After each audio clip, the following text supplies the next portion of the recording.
یه داستان عاشقانه عجیب و غریب که با شنیدنش هر لحظه به خودت میگی مگه میشه؟ داستان عاشقانه ویس و رامین یه داستانیه که برای شنیدنش باید هر چی که تو ذهنت رو بذاری کنار. پس حتما همراه من باش که با سفر در این داستان یاد میگیریم به هر چیزی از دریچه زمان خودش نگاه کنیم. در جشن بهاره شاه کهنسال مرو که موبد هم بوده است، ملکه ماه‌آباد را می‌بیند و یک دل نه 100 دل عاشق او می‌شود. ملکه ماه‌آباد شهرو که او نیز زنی میان سال اما زیبا و جذاب بوده است و شوهر نیز داشته، برای شاه مرو بهانه می‌آورد و می‌گوید از سن و سال او گذشته که با کسی عشق بازی کند و دست رد به سینه شاه مرو می‌زند. موبد مرو که مردی هوسباز است او را رها نمی‌کند و از او می‌خواهد حداقل یکی از دخترانش را به ازدواج او در بیاورد. شهرو می‌گوید دختری ندارم که به تو بدهم، اما موبد باز اصرار می‌کند. شهرو نیز قول می‌دهد که اگر روزی دختری داشته باشم حتما او را به تو می‌دهم و به این اطمینان که در آن سن و سال بچه دار نمی‌شود خود را از شر اصرار موبد رها می‌کند. در کمال ناباوری پس از مدتی شهرو باردار و صاحب دختری بسیار زیبا می‌شود و نام او را ویس می‌گذارد. سالها می‌گذرد و ویس به سن ازدواج می‌رسد. شهرو خواهان آن است که دخترش را به عقد برادرش یعنی ویرو در بیاورد. موبد جریان ازدواج ویس با ویرو را متوجه می‌شود و برادر خود زرد را نزد شهرو می‌فرستد تا پیمانی را که سالها قبل با او بسته بود به او یادآوری کند. در این میان ویس دوست ندارد که با موبد ازدواج کند و شهرو نیز به این کار مایل نیست. ازدواج ویس و ویرو 1 هفته به تعویق می‌افتد و موبد فرصت می‌یابد تا به ماه‌آباد لشکر بکشد. جنگی بزرگ به راه می‌افتد و در این نبرد قارن همسر شهرو کشته می‌شود. اما موبد نمی‌تواند بر شهرو و خانواده‌اش چیره شود. سپس موبد دوباره هدایایی برای شهرو می‌فرستد و ویس را از او خواستگاری می‌کند و پیمانی که سالها پیش با هم بسته بودند را به یاد او می‌آورد. این بار شهرو میپذیرد. پس موبد برادرش رامین را برای آوردن عروس به سرزمین خود میفرستد. رامین به همراه کاروان عروس از ماه‌آباد به سوی مرو به راه میافتد، اما در راه ناگاه بادی برمیخیزد و پرده کالسکه ویس را کنار میزند. رامین با دیدن ویس در یک نگاه عاشق او میشود و به یاد میآورد که در دوران کودکی آنها با هم بزرگ شده بودند و دایه مشترکی داشتند. علی‌رغم میل ویس و موبد با هم ازدواج می کنند. اما ویس نمی خواهد دست موبد به او برسد. بنابراین به بهانه عزادار بودن برای پدرش به طور موقت موبد را از خود دور می کند. او سپس دایه خود را که از زمان کودکی با او بوده در مرو پیدا می کند و از او می خواهد تا چاره‌ای بیاندیشد تا پیرمرد را از خود دور کند. دایه که ویس را بسیار دوست می دارد طلسمی می سازد که به طور موقت توانایی جنسی موبد را از بین ببرد. او این طلسم را در ساحل رودخانه‌ای در زمین فرو می کند.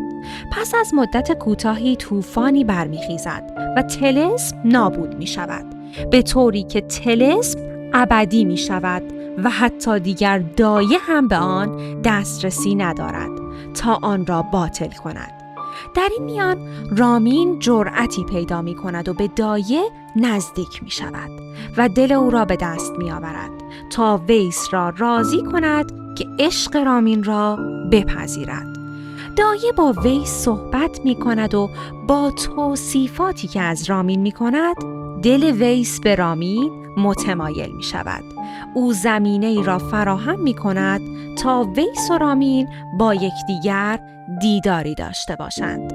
روزی موبد مهمانی بزرگی ترتیب می دهد و شهرو و ویرو را هم در آن جشن دعوت می کند.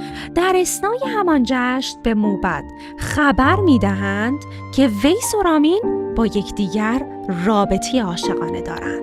موبد به سختی برمی آشوبد و آن دو را تهدید به مجازات می کند. اما در کمال شگفتی ویس می گوید که خبر درست بوده و او عمیقاً به رامین عشق می ورزد.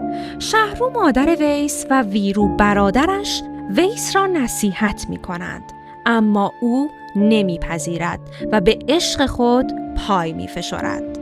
ویس و رامین تصمیم میگیرند برای رهایی از موبد به شهری دیگر بگریزند. مدتی میگذرد و موبد از مکان ویس و رامین بی اطلاع بوده است تا اینکه رامین نامه‌ای برای مادرش میفرستد تا او را از نگرانی در بیاورد. مادر به موبد اطلاع میدهد و موبد آنها را مییابد و به مرو باز میگرداند. بزرگان میانجیگری می کنند و موبد آن دو را می بخشد و آن دو را از هم دور می کنند. رامین از غم عشق ویس می سوزد و چنگی می سازد و در دوری او چنگ می نوازد و می خواند. به موبد خبر می دهند که برادرش رامین هنوز گرفتار عشق ویس است و این رسوایی را در مهمانی بزرگی فاش کرده است. موبد سراغ او می رود و او را به مرگ تهدید می کند. اما این بار رامین از عشق خود به ویس دفاع می کند و به موبد می گوید که از او هیچ ترسی ندارد. این ماجرا با پادرمیانی بزرگان خاتمه می یابد.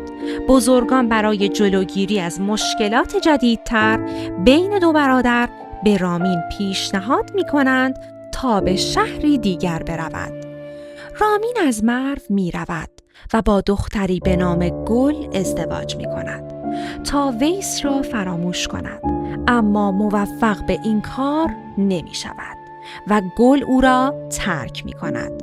رامین این بار نامه‌ای به ویس می نویسد و آن را به دایه می سپارد تا به ویس برساند. آن دو با هم نامه‌نگاری هایی دارند و با تدبیر دایه قرار می‌گذارند تا رامین افرادی را فراهم کند و در زمانی که موبد برای شکار از شهر خارج شده است به شهر برود و آن را تصرف کند. در روز موعود دایه زنان قصر را به بهانه عبادت به آتشکده می‌برد و رامین با 40 مرد جنگی که لباس زنانه بر تن دارند به قصر می رود و خزانه موبد را غارت می کند. اما قبل از اقدام جدی برای نبرد با موبد، شب هنگام گرازی به موبد حمله می برد و او را می درد.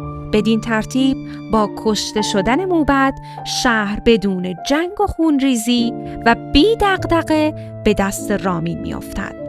ویس و رامین با یکدیگر ازدواج می کنند و سالها با یکدیگر زندگی می کنند تا اینکه پیر می شوند و ویس از دنیا می رود. رامین با غم و اندوه فراوان ویس را بنا به رسم آن روزگار در دخمه‌ای می نهد و خود مجاور آتشکده‌ای که کنار دخمه ویس بود زاری می کند. او 3 سال همانجا در کنار عشق جاویدانش می ماند تا می میرد و او را در دخمه ویس می گذارند.